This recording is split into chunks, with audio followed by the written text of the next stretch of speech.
വചനവർഷത്തിൻ്റെ സമാപനമാണ്. ഈ പുനരീക്ക വാർഷിക ആഘോഷങ്ങളോട് ചേർന്ന് നടത്തപ്പെടുന്നത്. അതുകൊണ്ട് തന്നെ നമ്മൾ ഒരുമിച്ച് കൂടുമ്പോൾ ദൈവവചനത്തെക്കുറിച്ച് അല്പം കുറച്ച് പൊതുവായ കാര്യങ്ങൾ ഗ്രഹിക്കുന്നത് നല്ലതാണെന്ന് വിചാരിക്കുന്നു.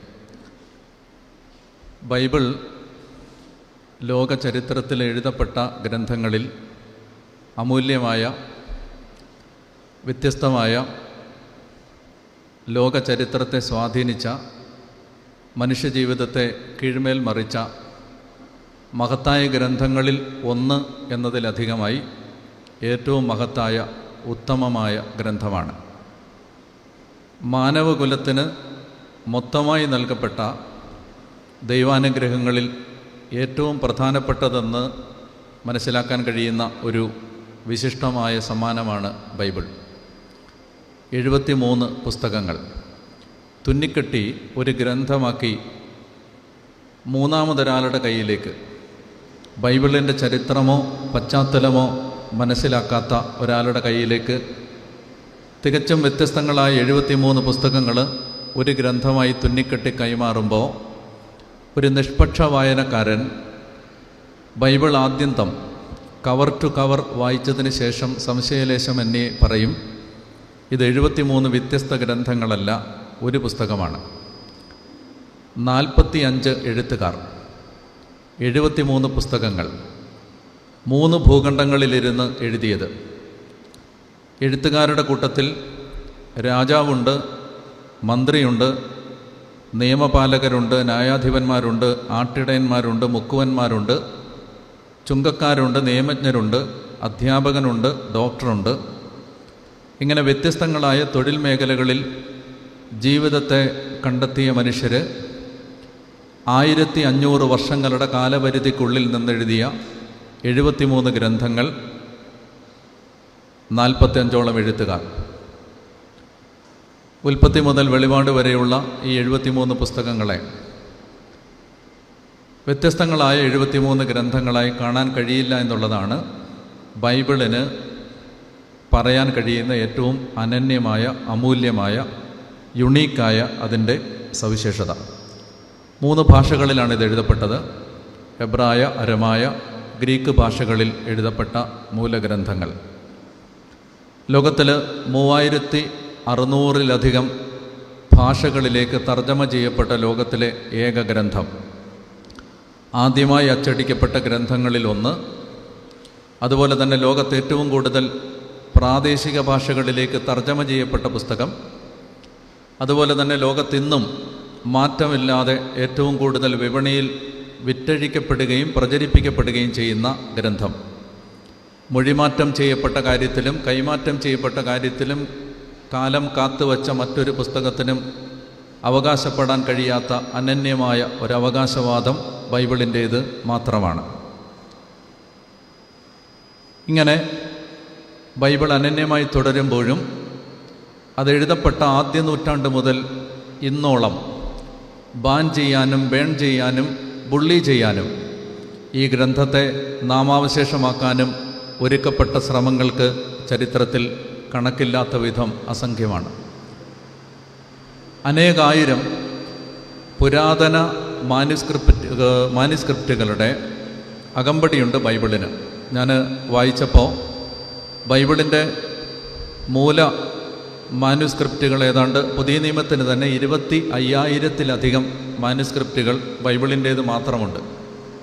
നമുക്കറിയാവുന്ന മറ്റൊരു പുരാതന ഗ്രന്ഥമായ ഹോമറിൻ്റെ ഇലിയഡിന് പോലും 2500ഓളം മാനുസ്ക്രിപ്റ്റുകളെ ഇന്ന് ലഭ്യമായിട്ടുള്ളൂ. ഈ സമയത്താണ് ബൈബിളിലെ പുതിയ നിയമ ഗ്രന്ഥങ്ങൾക്ക് 25,000-ലധികം മാനുസ്ക്രിപ്റ്റുകളുടെ പിൻബലമുണ്ട്.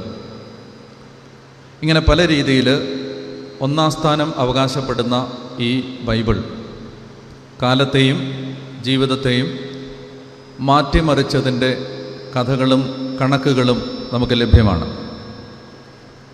ബൈബിളിൻ്റെ മറ്റൊരു പ്രത്യേകത ബൈബിളിലെ പ്രവചനങ്ങൾ പൂർത്തീകരിക്കപ്പെട്ടതിൻ്റെ കണക്കാണ്. ലോകത്ത് മറ്റൊരു ഗ്രന്ഥത്തിൽ രേഖപ്പെടുത്തിയിട്ടില്ലാത്തതിലും അധികം ഭാവിയെ സംബന്ധിക്കുന്ന പ്രവചനങ്ങൾ എഴുതപ്പെട്ട ഗ്രന്ഥമാണ് ബൈബിൾ. ഭാവി പ്രവചനങ്ങൾ സൂക്ഷ്മമായി കൃത്യമായ ആക്യുറസിയോടെ പൂർത്തീകരിക്കപ്പെട്ട ഗ്രന്ഥവുമാണ് ബൈബിൾ. പുരാതന കാലം മുതൽ കലയെയും ചരിത്രത്തെയും സംസ്കാരത്തെയും സംഗീതത്തെയും ശാസ്ത്രത്തെയും സ്വാധീനിച്ച മറ്റൊരു ഗ്രന്ഥം നമുക്ക് ഈ ഭൂമിയിൽ കണ്ടെത്താൻ കഴിയില്ല. 3600-ിലധികം ഭാഷകളിലേക്കിത് തർജ്ജമ ചെയ്യപ്പെട്ടിട്ടുണ്ട്. ഫ്രഞ്ച് വിപ്ലവത്തിൻ്റെ കാരണക്കാരിൽ ഒരാളായിരുന്ന, അതിൻ്റെ ബുദ്ധി കേന്ദ്രങ്ങളിൽ ഒരാളായിരുന്ന വോൾട്ടയർ, അദ്ദേഹം ജീവിച്ചിരുന്ന കാലത്ത് ഇങ്ങനൊരു അഭിപ്രായം പറഞ്ഞു: 100 വർഷത്തെ കാലപരിധിക്കുള്ളിൽ ബൈബിൾ വിസ്മൃതിയിൽ ആഴ്ന്നുപോയ ഒരു ഗ്രന്ഥമായി മാറും. വോൾട്ടയർ ജീവിച്ചിരുന്ന കാലത്താണ് അങ്ങനെ പറഞ്ഞത്. അദ്ദേഹം പറഞ്ഞു, 100 വർഷത്തിനുള്ളിൽ, ഇന്ന് മുതൽ 100 കൊല്ലത്തിനുള്ളിൽ ബൈബിൾ മനുഷ്യൻ മറന്നുപോകുന്നൊരു ഗ്രന്ഥമായി മാറും. എന്ന് മാത്രമല്ല, ഇത് പിന്നീട് കാണണമെങ്കിൽ ഏതെങ്കിലും പുരാവസ്തു ശേഖരങ്ങളിലോ മ്യൂസിയങ്ങളിലോ ഒരു പോയകാലത്തിൻ്റെ അവശേഷിപ്പാകുന്ന ഒരു റെലിക്ക് പോലെ, ഒരു പുരാവസ്തു പോലെ മ്യൂസിയം പീസായി ഈ ബൈബിള് മാറ്റപ്പെടുമെന്ന് വോൾട്ടയർ പറഞ്ഞു. അയാൾ ജീവിച്ചിരുന്ന കാലത്തിന് 100 കൊല്ലത്തിനുള്ളിൽ. സംഭവിച്ചത് മറ്റൊന്നാണ്. വോൾട്ടയർ മരിച്ച് 50 വർഷം കഴിയുന്നതിന് മുമ്പ് വോൾട്ടയർ താമസിച്ചിരുന്ന വീട് ജനീവ ബൈബിൾ സൊസൈറ്റി വിലയ്ക്ക് വാങ്ങുകയും വോൾട്ടയറിൻ്റെ വീടും അദ്ദേഹത്തിന് സ്വന്തമായിട്ടുണ്ടായിരുന്ന പ്രിൻറ്റിംഗ് പ്രസ്സും അവർ വിലക്കെടുത്തിട്ട് ആ പ്രസ്സിൽ ബൈബിൾ അച്ചടിച്ച് വോൾട്ടയറിൻ്റെ വീട്ടിൽ ബൈബിള് സൂക്ഷിച്ചു വെക്കുന്ന വെയർ ഹൗസാക്കി മാറ്റി എന്നതാണ് ബൈബിൾ ഈ തത്വചിന്തകന്മാരുടെ അവഹേളനങ്ങൾക്ക് കാലം കാത്തുവെച്ച കൃത്യമായ മറുപടി.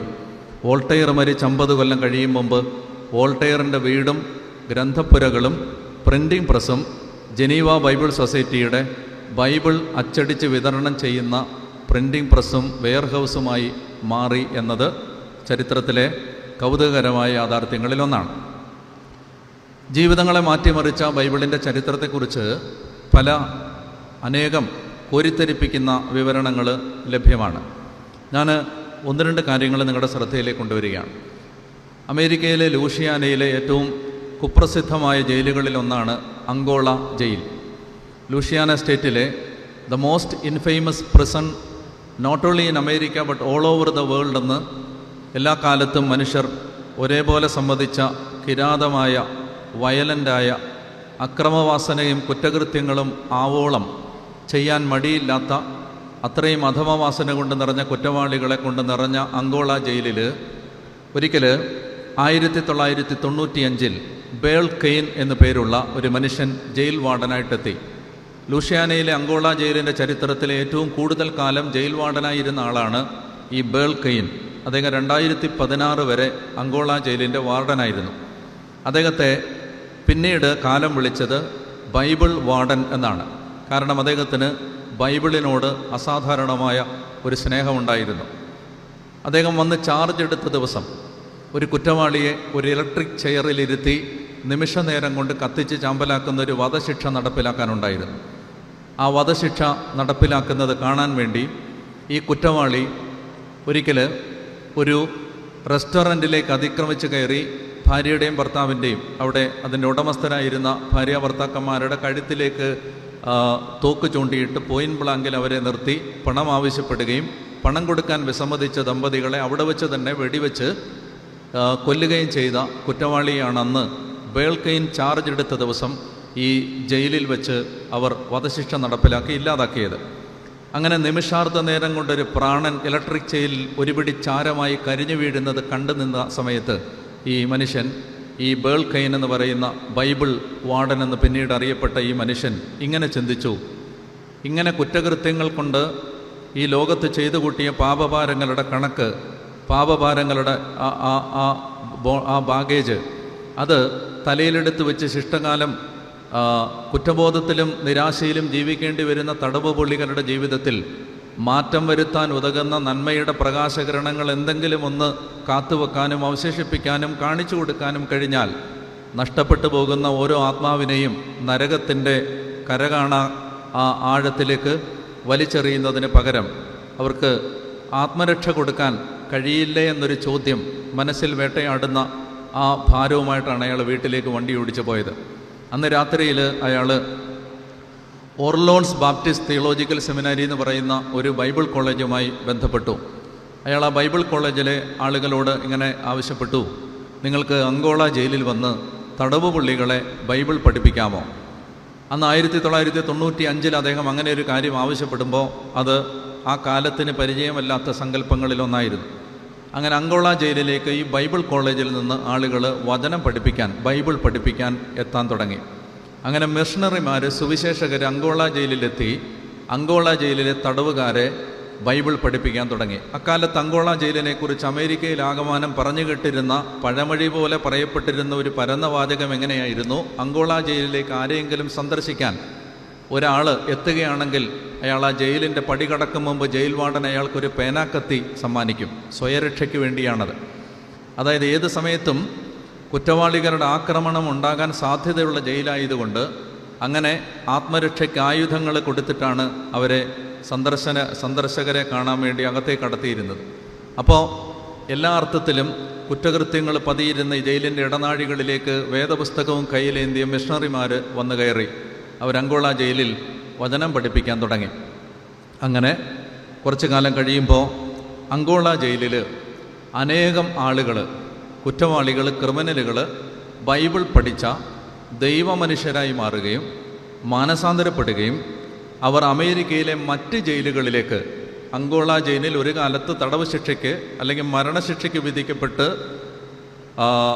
തടവിലാക്കപ്പെട്ടിരുന്ന കുറ്റവാളികൾ അവർ മറ്റ് ജയിലുകളിലേക്ക് ബൈബിൾ പഠിപ്പിക്കാൻ, സുവിശേഷം പ്രസംഗിക്കാൻ പോകുന്ന വിധത്തിൽ 90-ലധികം മിഷണറിമാർ ലോകത്തിൻ്റെ നാനാഭാഗത്തേക്കും പോയി സുവിശേഷം പ്രസംഗിക്കാൻ ഇടയാകത്തക്ക വിധത്തിൽ അങ്കോള ജയിലിനെ മാറ്റിമറിക്കുന്നതിന് 1995 മുതൽ 2016 വരെയുള്ള നീണ്ട കാലഘട്ടത്തിൽ ബൈബിൾ വാർഡൻ എന്നറിയപ്പെട്ടിരുന്ന ബേൾ കെയിൻ ബൈബിൾ പഠനത്തിലൂടെ അങ്കോള ജയിലിനെ അമേരിക്കയിലെ മാതൃകാ ജയിലുകളിലൊന്നാക്കി മാറ്റി എന്നത് ഇപ്പോഴും കൗതുകത്തോടെ മനുഷ്യൻ ഓർത്തെടുക്കുന്ന മനോഹരമായ ചരിത്രങ്ങളിൽ ഒന്നാണ്. ഇന്ന് അങ്കോള ജയിലിലേക്ക് അവർ പറയാറുണ്ട് ഇങ്ങനെ, അങ്കോള ജയിലിലേക്ക് അമേരിക്കയിലെ ഏറ്റവും സുന്ദരിയായ പെൺകുട്ടിയെ അതിൻ്റെ ഇടനാഴികളിലൂടെ കടത്തിവിട്ടാൽ ഒരു നോട്ടം കൊണ്ടുപോലും അവരുടെ പരിശുദ്ധിയെയും മാനത്തെയും വയലേറ്റ് ചെയ്യാത്ത കുറ്റവാളികളെ അങ്കോള ജയിലിനകത്ത് നിങ്ങൾക്ക് കാണാൻ കഴിയും എന്ന് പറഞ്ഞുകൊണ്ടാണ് അങ്കോള ജയിലിലെ കുറ്റവാളികൾക്ക് വചനം വരുത്തി വെച്ച മാറ്റത്തെ അവരടയാളപ്പെടുത്തിയത്. നമുക്ക് അമേരിക്കയിലേക്ക് പോകണ്ട, നമ്മുടെ നാട്ടിലേക്ക് വന്നാൽ ഈ കേരളത്തിൽ നമ്മുടെ മലയാള ഭാഷയിൽ ബൈബിള് തർജ്ജമ ചെയ്തതിൻ്റെ ചരിത്രം പരിശോധിച്ചാൽ അത് CMS മിഷണറിമാരാണ് ബൈബിള് ട്രാൻസ്ലേറ്റ് ചെയ്യാൻ ആദ്യം സഹായിച്ചത്. 1778 പാലക്കാട് ഈ ഒറ്റപ്പാലത്ത് ജനിച്ച, ഹൈന്ദവ കുടുംബത്തിൽ ജനിച്ച ഒരു മനുഷ്യൻ, അദ്ദേഹത്തിൻ്റെ പേര് ചാത്തു മേനോൻ എന്നായിരുന്നു. അദ്ദേഹം ചെങ്ങന്നൂരെ തഹസീൽദാറായിരുന്നു. അവിടുത്തെ ദിവാൻ്റെ മകൻ്റെ ട്യൂട്ടറായിരുന്നു. പിന്നീട് ചെങ്ങന്നൂരെ തഹസീൽദാറായിരുന്നു ഈ മനുഷ്യൻ. അദ്ദേഹം 1817 CMS മിഷണറി ആയിരുന്ന ബെഞ്ചമിൻ ബെയ്ലിയെയും ജോസഫ് ഫെൻ എന്ന് പറയുന്നൊരു മിഷണറിയെയും കണ്ടുമുട്ടി. സംസ്കൃത പണ്ഡിതനായിരുന്ന ചാത്തുമേനോട് ബെഞ്ചമിൻ ബെയ്ലി ബൈബിൾ മലയാളത്തിലേക്ക് തർജ്ജമ ചെയ്യാൻ സഹായം ആവശ്യപ്പെട്ടു. അങ്ങനെ തഹസീൽദാർ ഉദ്യോഗത്തിൽ നിന്ന് 2 കൊല്ലം ലീവ് എടുത്ത് ചാത്തുമേനോൻ ബൈബിൾ തർജ്ജമ ആരംഭിച്ചു. മത്തായിയുടെ സുവിശേഷം, മർക്കോസിൻ്റെ സുവിശേഷം, ലൂക്കായുടെ സുവിശേഷം, യോഹന്നാൻ്റെ സുവിശേഷം ട്രാൻസ്ലേറ്റ് ചെയ്ത് കഴിയുമ്പോഴേക്കും ചാത്തുമേനോൻ കർത്താവായ യേശുവിനെ രക്ഷകനും നാഥനുമായി സ്വീകരിച്ച് കോഴിക്കോട് ഒരു ആംഗ്ലിക്കൻ പള്ളിയിൽ വെച്ച് ജോസഫ് ഫെൻ എന്ന മാമോദിസ പേര് സ്വീകരിച്ച് ക്രൈസ്തവ വിശ്വാസിയായി മാറി. ബൈബിൾ തർജ്ജമ ചെയ്യാൻ ദൈവം തിരഞ്ഞെടുത്ത ഈ ഹൈന്ദവ സഹോദരൻ ബൈബിൾ തർജ്ജമ തീരുന്നതിന് മുമ്പ് അദ്ദേഹം വിശ്വാസിയായി മാറുകയും 57-ാമത്തെ വയസ്സിൽ മരണപ്പെടുന്നത് വരെ അദ്ദേഹത്തിൻ്റെ കൊച്ചിയിലെ സെയിൻറ്റ് ഫ്രാൻസിസ് CSI പള്ളിയിൽ ചാത്തുമേനൻ്റെ സെമിത്തേരി ഉണ്ട്. അദ്ദേഹത്തെ അവിടെയാണ് അടക്കിയിരിക്കുന്നത്. 57-ാമത്തെ വയസ്സിൽ മരിക്കുന്നത് വരെ ഈ മനുഷ്യൻ സത്യവിശ്വാസിയായിട്ട് ജീവിച്ചു. അദ്ദേഹത്തിൻ്റെ കുടുംബാംഗങ്ങൾ കർത്താവിനെ അറിഞ്ഞു. ഞാനൊരിക്കൽ എവിടെയോ ഒരു സ്ഥലത്ത് ഒരു വചനപ്രഘോഷണത്തിൽ ചാത്തുമേനോൻ്റെ കാര്യം പറഞ്ഞപ്പോൾ അത് വന്ന വീഡിയോയുടെ അടിയിൽ ഒരു കമൻ്റായിട്ട് ഒരു കുട്ടി എഴുതിയിരുന്നു, ഞാൻ ചാത്തുമേനൻ്റെ കൊച്ചുമകളാണ്, ഞങ്ങളിപ്പോഴും കർത്താവായ യേശുവിനെ രക്ഷകനും നാഥനുമായിട്ട് ഏറ്റുപറഞ്ഞ് ജീവിക്കുന്നു എന്ന്. ഞാൻ പറഞ്ഞു വരുന്നത്, ഇങ്ങനെ ലോകത്തിൻ്റെ നാനാഭാഗങ്ങളിൽ ദൈവവചനം വരുത്തി വെച്ച മാറ്റത്തിൻ്റെ കോരിത്തെരിപ്പിക്കുന്ന ജീവിത സാക്ഷ്യങ്ങൾ നിലവിലുണ്ട്. ഒരുപാട് പേര് ഞാൻ ഇത്തരം വായനകളിൽ എന്നെ വല്ലാതെ സ്പർശിച്ച ഒരു സംഭവം വിയറ്റ്നാമിലെ ജയിലിൽ നടന്ന ഒരു സംഭവമാണ്. ആ ജയിലിൽ ബൈബിളിനെ അവഹേളിക്കാൻ വേണ്ടി അവർ ചെയ്തത് ടോയ്ലറ്റ് പേപ്പറിന് പകരം അവർ ബൈബിളിൻ്റെ താളുകൾ കീറി ടോയ്ലറ്റ് പേപ്പറിന് പകരം ബാത്റൂമുകളിൽ വെച്ചു. അങ്ങനെ ബാത്റൂമിൽ ആളുകൾ വിസർജ്യം തുടച്ചതിന് ശേഷം ചുരുട്ടിക്കൂട്ടി എറിഞ്ഞു കളഞ്ഞ ഒരു ബൈബിളിൻ്റെ താള് ഒരു കുറ്റവാളി കാണുകയും അയാൾ അതെടുത്ത് വായിക്കുകയും ചെയ്ത് ആ താള് വായിച്ച്, നിങ്ങൾ ഓർക്കണം, മാലിന്യം തുടച്ച ബൈബിള് കീറിയ താള്, ആ താള് ഒരാൾ കാണുകയും അയാൾക്ക് മറ്റൊന്നും വായിക്കാനില്ലാത്തത് കൊണ്ട് അതിലെ വൃത്തികേടുകൾ തുടച്ചു മാറ്റിയിട്ട് അയാളത് വായിക്കുകയും ചെയ്ത് മിഷണറിയായി ചൈനയിൽ പോയൊരു മനുഷ്യൻ്റെ ജീവചരിത്രം ഞാൻ ഈ അടുത്ത നാളുകളിൽ വായിക്കുകയുണ്ടായി. എന്ന് പറഞ്ഞാൽ വചനത്തിന് അത് നിങ്ങൾ ടോയ്ലറ്റിൽ എറിഞ്ഞാലും, അത് നിങ്ങൾ ഏത് മനുഷ്യന് അസ്പർശ്യമായ തൊടാൻ കഴിയാത്ത സ്ഥലത്തേക്ക് വലിച്ചെറിഞ്ഞാലും, ഏത് വിസർജ്യത്തിൻ്റെ നടുവിലേക്ക് അത് എറിയപ്പെട്ടാലും, ആർക്കും അറപ്പ് തോന്നുന്ന സാഹചര്യത്തിലേക്ക് അത് എറിഞ്ഞു കളഞ്ഞാലും അവിടെയെല്ലാം ഇരുന്നുകൊണ്ട് വചനം ജീവിതങ്ങളിൽ മാറ്റം വരുത്തിക്കൊണ്ടേയിരിക്കും. ഒരു കാര്യം മാത്രം പറഞ്ഞുകൊണ്ട് ഞാൻ ഈ സംസാരം അവസാനിപ്പിക്കാൻ ആഗ്രഹിക്കുകയാണ്. അതായത് നാളെ ഒരു കാലം വന്നേക്കാം. ആ കാലം നമ്മൾ ഭയപ്പെടേണ്ട കാലമല്ല, ജാഗ്രത സൂക്ഷിക്കേണ്ട കാലമാണ്. ആ കാലം എന്താണെന്ന് ചോദിച്ചാൽ, ഞാൻ കൊട്ടാരക്കര കൺവെൻഷൻ ഒരിക്കൽ നടത്തിക്കൊണ്ടിരിക്കുമ്പോഴാണ് ഒരു വാർത്ത കേട്ടത്. അതായത് കേരളത്തിലെ ഒരാൾ ബൈബിൾ കത്തിച്ചു എന്ന്. അപ്പോൾ അന്ന് ആ വാർത്ത കേട്ടപ്പോൾ ഞാനിങ്ങനെ ചിന്തിച്ചു, ബൈബിൾ നമ്മുടെ കയ്യിൽ നിന്ന് പിടിച്ചു വാങ്ങി കത്തിക്കുന്ന ഒരു കാലം വന്നാൽ നമ്മൾ എന്ത് ചെയ്യും? നാളെ ഒരു കാലത്ത് ഇന്ത്യ ഭരിക്കുന്ന ഗവൺമെൻറ് ഇങ്ങനൊരു തീരുമാനം എടുക്കുന്ന വിചാരിക്കുക. അതായത് ബൈബിൾ ഈ രാജ്യത്ത് ഒരു നിരോധിത ഗ്രന്ഥമാണ്. ഇവിടെ ആരും ബൈബിൾ വായിക്കാൻ പാടില്ല. Here after Bible is band. അതൊരു ഫോർബിഡൻ ബുക്കിൻ്റെ, വിലക്കപ്പെട്ട പുസ്തകങ്ങളുടെ ഗണത്തിൽ ബൈബിൾ വരുന്നു എന്ന് വിചാരിക്കുക. നാളെ ഒരു കാലത്ത് ആരെങ്കിലും ബൈബിൾ കയ്യിൽ വെച്ച് നടക്കുന്നതായി ദൃഷ്ടിയിൽപ്പെട്ടാൽ നെഞ്ചോട് ചേർത്ത് വച്ചിരിക്കുന്ന ഈ അമൂല്യ ഗ്രന്ഥത്തെ നിങ്ങളുടെ കയ്യിൽ നിന്നും പറിച്ചെടുത്ത് തെരുവിൽ കൂട്ടിയിട്ടിരിക്കുന്ന അഗ്നികുണ്ഡത്തിലേക്ക് വലിച്ചെറിഞ്ഞ് കത്തിച്ച് കളയുന്ന ഒരു നെറികെട്ട കാലം ഈ രാജ്യത്ത് വന്നു എന്ന് വിചാരിക്കുക. അല്ലെ, നമ്മൾ ജീവിക്കുന്ന ഇടങ്ങളിൽ എവിടെയെങ്കിലും ബൈബിൾ വായിക്കുന്നത് ദേശവിരുദ്ധ പ്രവർത്തനങ്ങളുടെ ഭാഗമായി വ്യാഖ്യാനിക്കപ്പെടാൻ സാധ്യതയുള്ളൊരു കാലം വന്നു എന്ന് വിചാരിക്കുക. അങ്ങനെ വന്നാൽ നമ്മൾ എന്തു ചെയ്യും? അങ്ങനെ വന്നാൽ നമുക്ക് ചെയ്യാൻ ഒരു കാര്യമേ ഉള്ളൂ. എഴുതപ്പെട്ട പുസ്തകത്തിൽ നമ്മൾ വായിക്കുന്ന വചനമല്ല, കയ്യിൽ വച്ചിരിക്കുന്ന ബൈബിൾ നമ്മുടെ കയ്യിൽ നിന്ന് പറിച്ചെടുത്ത് അത് തീയിലിട്ട് കത്തിച്ച് കളയുന്നൊരു സാഹചര്യം വന്നാൽ നമ്മൾ എന്ത് ചെയ്യും? കയ്യിലിരിക്കുന്ന ബൈബിളെ പറിച്ചെടുത്ത് തീയിലിട്ട് കത്തിക്കാൻ പറ്റൂ? ചങ്കിലിരിക്കുന്ന ബൈബിൾ തീയിലിട്ട് കത്തിക്കാൻ പറ്റില്ല എന്നതാണ് അത്തരം നെറുകെട്ട കാലത്തോട് നമ്മൾ പറയാൻ കാത്തുവച്ചിരിക്കുന്ന മറുപടി. നിങ്ങൾക്ക് ഞങ്ങളുടെ കയ്യിലെ വചനത്തെ കത്തിക്കാനേ പറ്റൂ, ഞങ്ങളുടെ നെഞ്ചിലെ വചനത്തെ നശിപ്പിക്കാൻ പറ്റില്ല. അതുകൊണ്ട് കയ്യിൽ നിന്ന്, നിങ്ങളുടെ കരങ്ങളിൽ നിന്ന് നിങ്ങളുടെ ഹൃദയങ്ങളിലേക്ക് വചനം കൈമാറ്റം ചെയ്യപ്പെടുന്ന മനോഹരമായൊരു കാലത്തെ ഒരു സ്വപ്നമായി കാത്തുവെക്കാൻ, ഹൃദയത്തിലിടാൻ ഓർമ്മിപ്പിച്ചുകൊണ്ട് ഞാനെൻ്റെ വാക്കുകൾ അവസാനിപ്പിക്കുകയാണ്. ദൈവത്തിന് മഹത്വം.